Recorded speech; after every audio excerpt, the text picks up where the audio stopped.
What is up, YouTube? We're back after a 2-week hiatus. Not as butthurt anymore, still kind of butthurt. It is what it is. A lot of news going on in the world of the UFC. However, that is not this video. This video is to break down Ian Machado Gary versus Carlos Prates. Decent fight card. It is alright. Um, I don't know. I'm just glad it's not in the Apex. They're going to the Midwest the next couple of weeks, and then we'll go to Canada. But in the meantime, we'll start breaking it down. We'll start with fight of the year potential. Actually, no, it's not this one, sorry. But this is a good one, obviously. Chelsea Chandler versus Jocelyn Edwards. Chelsea Chandler is bad, in my opinion. I'm going to go with Jocelyn Edwards, who I think is improving, and I think could actually, at some point, be a top 15 bantamweight. Chelsea Chandler got fast-tracked. She's not it. I know Dumont's really good. Either way, Edwards first-round sub. I don't see Chandler lasting long. Prove me wrong. Who cares? Moving on to the next fight, we have Timmy Kuwamba versus Roberto Romero. I'm not gonna lie, I didn't remember Roberto Romero initially, so I picked Kuwamba. If I'm not mistaken, both these guys really aren't that good, so I'm going Kuwamba decision. I don't know. I don't remember too much from either of these guys to really go into it. So Kuwamba decision. That's what I'm rocking with. Now we got fight of the year potential. Insane matchmaking. I'm surprised the UFC was able to put this one together. We got Jacqueline Amorim versus Polyana Viana. I'm going Amorim decision. Polyana's hot. If I'm not mistaken, Amorim's hot too. Either way. Viana just doesn't really seem like her head's in the game anymore. Never really thought that she was that good to begin with, to be honest. Amorim, from what I barely remember, is pretty good. So yeah, I'm rocking with Amorim by decision. Maybe Amorim gets a finish. I just don't know how, and I'm not gonna put my money on that. Safe bet, Amorim decision. Moving on to the next fight, we have an actual decent fight, one that I'm intrigued about, one that was really hard for me to predict. We have Cameron Simon versus Malcolm Wellmaker. I think I'm going to go with Wellmaker by third round KO. And I just have a feeling this is going to be one of those where I'm going to look back Saturday night and be like, why did I pick this? Wellmaker looked really good on the Contender Series. I didn't watch the fight live, but I think someone told me, hey, you got to rewatch this fight. Or maybe I was off that day, something like that, and I did happen to see it. The boxing looks really good, but it is his debut. And Cameron Simon is no joke. I know we lost to Payne Talbot, and then, was it D-Rod? Or no, C-Rod I meant. Christian Rodriguez. So, as much as Payne Talbot is weird, and yeah, I'm not going to get into it. I think he's pretty good, and then, well, at least pretty good at striking. And then, C-Rod, now they made him move up to featherweight because he kept missing weight, but C-Rod's no joke either. I don't know. I think I'm literally just picking Wellmaker just based off of momentum. So, but that would be a big win for Wellmaker if he comes in debut, beats Cameron Simon. Like I said, even though Simon's lost his last two, like in a row, I really think Cameron Simon's pretty decent. I wouldn't be surprised if Simon gets a win at all. Going on to the next fight, though, we got Damon Blackshear versus Ali Tong Haley. Um, if I'm not mistaken, Blackshear just fought like 2, 3, maybe a month ago, or no, like 2, 3 weeks, maybe a month ago. That's what I meant to say. Um, but like, I don't think Ali Tong Haley's that good. He's just like, if I'm not mistaken, he just stays in there and just doesn't get finished. So yeah, in that case, I'm gonna go with Damon Blackshear. I think Blackshear is decent. I think there is a way he can eventually creep into top 15 at bantamweight. He's no joke by any means. So I'm gonna go Blackshear. I'm gonna go to classic Blackshear second round sub. I think he'll find a way to get the finish in here. And then from there, maybe we can start looking top 15 for him, or right outside probably. But either way, moving on to the next fight, a fight that's been rebooked like 3 times in the past month and a half. I don't know why they keep doing this, but you got Chris El Guapo Gutierrez versus John Sexy Mexi Castaneda. I think I've always been rocking Gutierrez's decision. I do see a way Castaneda can win if he just kind of makes it like messy and scrappy. It's tough to do that with a guy like Gutierrez. He's pretty big for the division, but he's kind of like the oddest song. Oh wait, this is a featherweight? Is that featherweight? I did not know that. Hold on, I thought it was that bantamweight.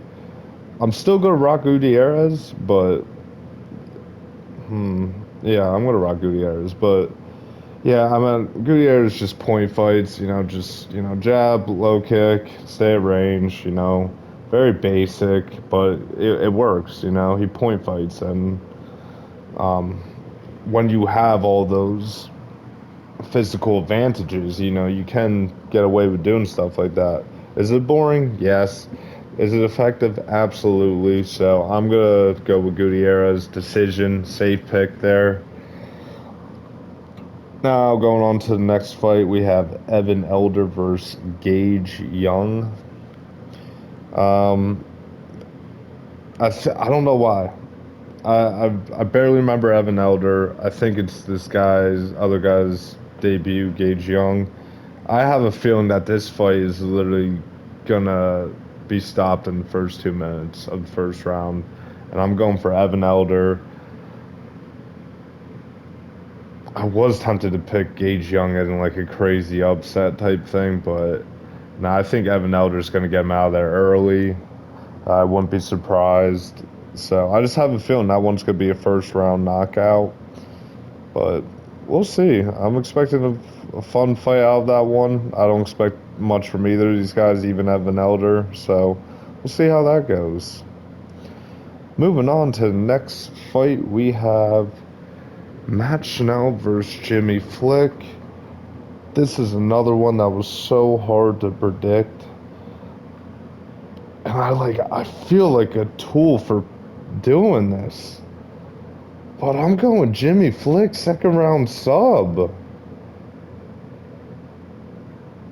Like, if you think I'm going to eat my words with the Cameron Simon and Wellmaker thing, if that goes wrong, I'm gonna eat my words here. Like, I'm gonna feel like such an idiot if Schnell beats him because I really don't think Jimmy Flick is that good. I really don't.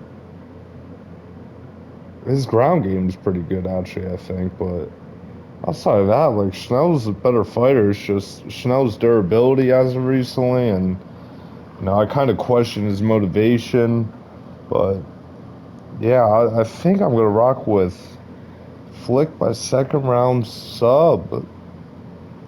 So if that hits, that'd be cool, but that is not something I could even take too much credit for because, like, why would we ever bet? I don't know. I mean, yeah, we're going with Jimmy the Brick Flick, dog. That's how we're rocking.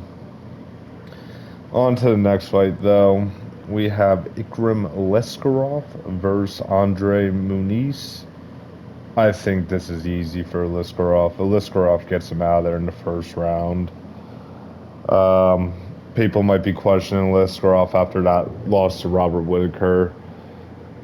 I mean, he's coming out, he's making excuses, but like they're somewhat valid. Like he cut weight, put it back on, cut it again once they found a replacement. I still think Robert Whitaker would have dog walked him. It was just way too high of a jump, way too fast. But yeah, so I think Ikram is still really good. I'm not going to say he's chinny after that. I will give him the benefit of the doubt, and maybe it was just the multiple weight cuts in that short window. So I think he goes out there and just makes it look easy. I can't even remember the last time I've seen Andre Muniz. I remember at one point I thought this guy was going to be next for middleweight. I didn't think he was. I don't know if I said he would ever hold the belt or ever thought that, but I thought he was going to be up there, top five around this point, maybe a couple years back, because he's been old since he's been in the UFC, but he just kind of found a way. Like he subbed Jacare, which is very impressive. But I think Ikram keeps us on the feet and just absolutely pieces him up, destroys him. And if I'm not mistaken, Muniz's wrestling is not that good. It's just his jiu-jitsu is no joke. So, yeah, I think Ikram first round KOs to play here. On to the next fight, we got a pretty fun one, entertaining one, and Randy Rude Boy Brown versus Nicholas Danish Dynamite Dalby. I'm rocking with Brown by decision. I think Brown has been improving recently, but I also think Dalby is no joke. I was somewhat back and forth on this, not as much as some of the other fights, but I think Brown goes out there. I think it's not a war, but it's a really fun fight, back and forth. They both have their moments in each round, and I just think Brown just kind of maybe, you know, 130-27, a couple 29-28. I could see it split. But in my opinion, I feel like Brown's just going to get the better of the exchanges, maybe just better volume. And I see this for Brown. I wouldn't say easy. Nicholas Dalby never makes it easy for anyone, but I think Randy Brown can get this one done in a somewhat easy manner, I guess. On to the next fight, though, we have Michel Pereira versus Abus Magomedov. I heard that Michel Pereira only has like 2 week training camps, which is absolutely insane. Absolutely insane. Um, I can't believe I'm doing this. I'm still gonna pick him to get a first round knockout over Abus Magomedov. Magomedov has looked decent recently. Recently, as in after the Strickland loss. And like all he really has to do is survive that first round, and at that point he's like minus 10,000. Like it really feels that way. But I mean both these guys got questionable cardio. I just think Pereira just goes out there, just makes it so wild, and Magomedov, I don't think he has an Anthony Hernandez type chin. So I think Pereira is just gonna go out there and just go crazy and somehow get in, and people are going to be all bored on the train again. I'm not, even after that. Like, if he's out there, if he's technical, kind of controls himself a little more, and still is able to piece up Abus Magomedov, then I'll be back on. But, like, I mean, especially with the 2 week training camps, like, that is insane that that's a real thing. But either way, yeah, Pereira, first round KO, I guess. On to the next fight. We got a weird fight. I don't even know why this got made. We have Giga Chikadze versus David Onama. I feel like this is easy. Like I feel like I'm going Giga, but I'm not. I don't think Giga finishes him though. I think Giga outpoints him, makes it look bad. But like Onama's just hanging in there. And I do think Onama will have like a couple moments in the fight. Nothing too crazy to sway around, but I think Giga's just going to go out there and piece him. So we'll see how that goes. I don't really have too much to say on that fight. Weird matchmaking, actually. No, I do want to talk about that. I think there's a lot of guys at featherweight that are more worthy of a number 11 spot than David Onama. David Onama, if I'm not mistaken, he always gets clipped by these guys that he has to face on short notice, and it's just, I don't know. I really am not that high on David Onama. I really don't think. I think he's just going to be one of those guys that, like, he might crack the top 15 sometimes, and he'll lose to an up and comer, and then he'll just be beating these, like, veterans, like, right outside the rankings, you know? So, yeah, I think Giga's going to win this one. And I'm not even that high on Giga. I think Giga's, like, all right. I don't, like, I think Giga's like right in that, like, he's a good fighter in like the top 10, 15-ish area. Don't really see him being able to hold a top 10 spot for long though. Like he just will get replaced with somebody, but I think he's good enough to single-handedly beat David Onama.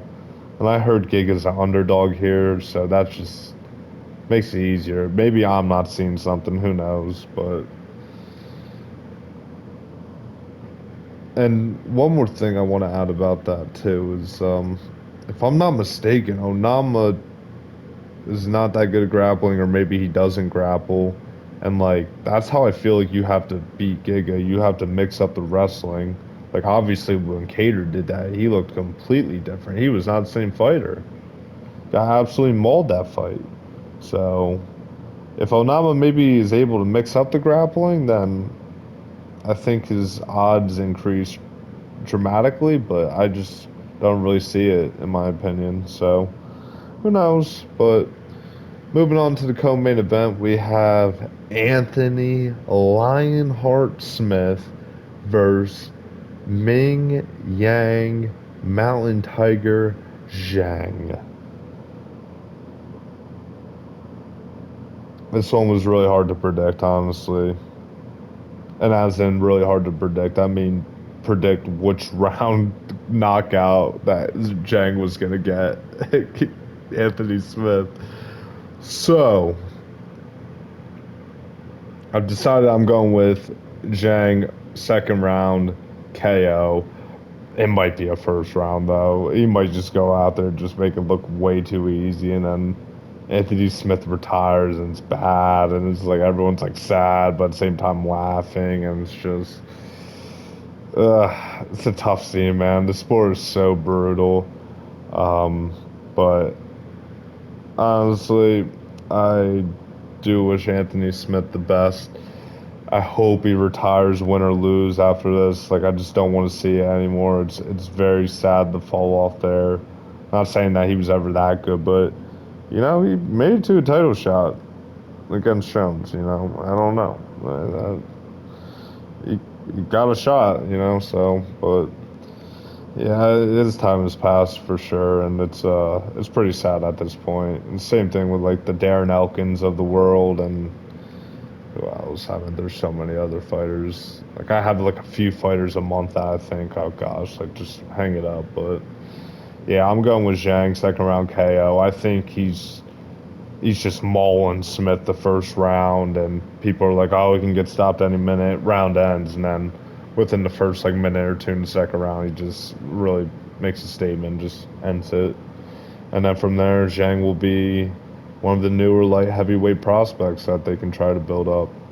Hopefully, watch him get Petrino'd and get subbed by Anthony Smith. Oh my gosh. Oh, now that I'm thinking about it. Oh my gosh. What if that happens? I could see it, but I can't. Shang second round KO. Either way. Next fight, we got Ian Machado Gary versus Carlos Prates. Eh.